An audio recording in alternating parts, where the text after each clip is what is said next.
But as you might guess, living right near a massive water source like the Indus River was a bit of a double-edged sword.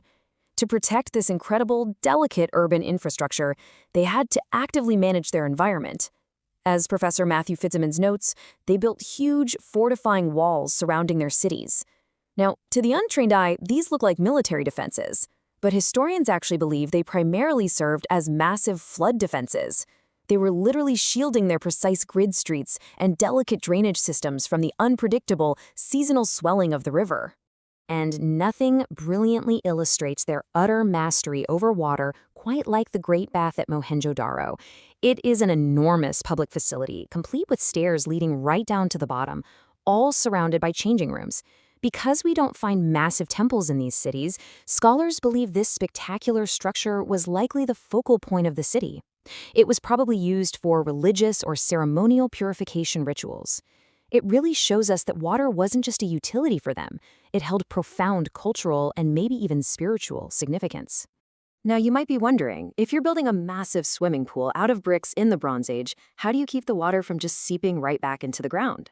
Well, the secret ingredient is bitumen. The Harappans engineered a highly effective waterproof barrier by coating the bricks with this naturally occurring local tar layered with asphalt.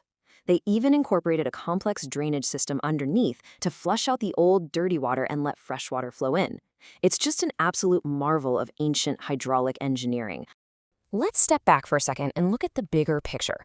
What does all this architecture actually tell us about their society? Well, despite these monumental public works, like the Great Bath, the granaries, and those massive flood walls, we find absolutely no conclusive evidence of lavish palaces or opulent temples. Instead, the archaeology points to an astonishing level of relative egalitarianism. In these cities, almost every home, regardless of its overall size, had access to water and drainage facilities. Wealth just wasn't hoarded in singular, massive monuments for a select few. So, this presents a really fascinating historical mystery that researchers are still trying to unravel today. Who exactly was in charge? Who enforced this super strict urban uniformity and organized the massive labor projects required to bake millions of uniform bricks and dig miles of public sewers, especially if there were no autocratic god kings or singular towering rulers in sight? The evidence strongly suggests a society that was governed very differently from its neighbors. It was perhaps run by complex administrative committees that focused heavily on entrepreneurship. These people were pioneers of ancient global trade. They managed massive agricultural surpluses in communal granaries, they ran specialized workshops for metallurgy and beadmaking, and they exported their goods via vast maritime networks. They even used a highly complex system of stone stamp seals, basically ancient passports and trade tags, to manage this incredibly far-reaching, bustling economy. Now, we know for a fact they had an advanced writing system, because archaeologists have recovered thousands of texts, mostly on those administrative stamp seals we just talked about. Yet, here is the ultimate frustration for historians. The Indus script remains entirely undeciphered. Because we just can't read their language, the exact details of their governance, their religious beliefs, and the names of their leaders remained locked safely in the past. It's an enigma we have yet to solve. So, what happened to them? How does a civilization like this just disappear? For a really long time, people thought they were wiped out by invading armies, but modern science tells a much different story. Ultimately, it wasn't warfare that brought down these magnificent cities. It was likely massive, gradual climate change.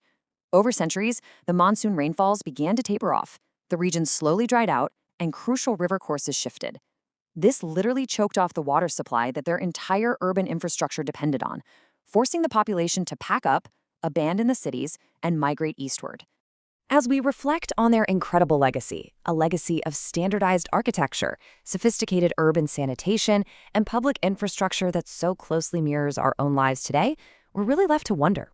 The Indus Valley Civilization achieved an astonishing level of civic harmony and engineering before eventually vanishing into the sands of time. So, looking at our own skyline today, what story do you think our modern cities will leave behind for the future? Thank you for joining me on this explainer, and I really hope this sparks a brand new appreciation for the incredible architects of our ancient past. Next part is tomorrow coming. Please subscribe. Watching to next part. Baby.